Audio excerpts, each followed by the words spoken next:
বিসমিল্লাহির রহমানির রহিম। সূরা ইয়াসিনের 2 নম্বর আর 3 নম্বর আয়াত এখানে লেখা হয়েছে। তাতে তোমাদেরকে বোঝানো হবে বা দেখানো হবে যে বাংলায় বানান করে ইসরার সহিত কিভাবে রিডিং পড়া যায়। চলো শুরু করা যাক। কারণ এর আগে তোমাদেরকে বলা হয়েছে যে আকা হস্যি হস্যু কিসে হয়, কে কার সাথে যুক্ত হয়, সব ডিটেলস এর আগের ভিডিওতে আলোচনা করা হয়েছে। এবার চলো তোমাদেরকে আমি দেখাচ্ছি। ওয়াও, ওয়াতে কি হয়? ওয়া আর তারপরে আকা, তাহলে করে ওয়া। আর আলিফের পরে লামে সাকিন, আর সাকিন অক্ষর আগের হারাকাত ওয়ালা অক্ষরের সাথে যুক্ত হয়। আর আলিফ খালি আলিফের পরে লামে সাকিন একেবারে হয় হুরফে কমারি। সেই ক্ষেত্রে কি হবে? আলিফের পরে লাম আছে, এই ওয়া এর সাথে লামটা ধরা পড়বে। আর সাকিন অক্ষরে আঁকা ওকা কিছু হয় না, তাহলে কি হবে? লামে ল লেখো, আর কি হবে? ওয়াল কপে ক, কপে কপেশে হস্যু র সাকিন, তাহলে আগের অক্ষরের সাথে, তাহলে কোর অল কোর।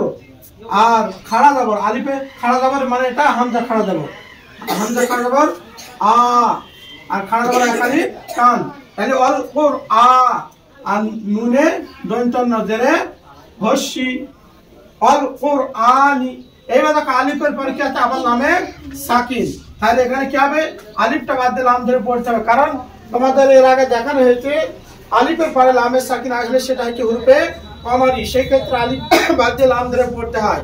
আর এটাও বলা হয়েছে আরবির একটা অক্ষরকে পড়তে হলে সাকিন তাসদিদ হারাকাত তিনটির মধ্যে একটা হতেই হবে। এখানে আলিফে কিছু নেই, কিন্তু লামে সাকিন আছে, তাদের এই নুনের সাথে লাম ধরা পড়বে। তাহলে লাম লেখো আল কুরআনিল, হাতে হ জবরে আকা হা, আর কাপে ও, আর জেরে হস্যি, আর ইয়া সাকিন আগে জের হলে একালিফ টান, তাহলে কি হাকি। আর তারপরে মিম আছে, মিমে ম, এখানে যদি দাঁড়ানো হয় তাহলে কি সাকিন করতে হবে। যেহেতু এর নিচে কি আছে? জের আছে, জেরে কি হয়? হস্যি, আসলে হবে কি হাকিমি, আর দাঁড়ালে কি হবে? হাকিম। এখানে দাঁড়ানোর কারণে হাকিম, আর পড়ে গেলে হাকিমি। এতটুকু বুঝে আসছে? এইবার চলো দ্বিতীয় হামজা, হামজাদের হস্যাই, হামজাদের হস্যাই, নুন তাসদিদ, আর তাসদিদ হলো আগের অক্ষরের সাথে যুক্ত হয়। আর তাসদিদ দুবার উচ্চারণ হয়, তাহলে দুটো নুন লেখো। প্রথম নুনটা আগের সাথে, দ্বিতীয়টা নিজের হারাকাত কি আছে? জবর, জবর কি হয়? আকা, তাহলে ইন।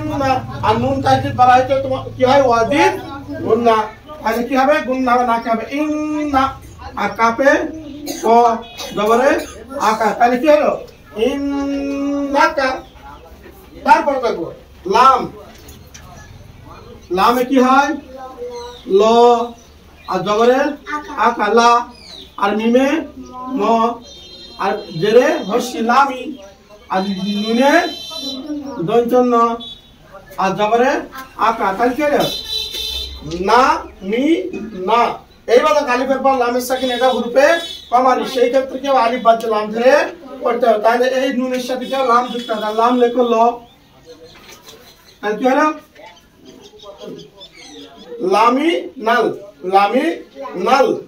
তারপর দেখো মিমে ম, আর পেশে হস্যু, আর র সাকিন র, তাহলে কি হলো? মুর, আর সিনে দন্তস্য, আর জবরে আকা মুরসা, লামে ল, আর জেরে হস্যি, তাহলে কি হলো?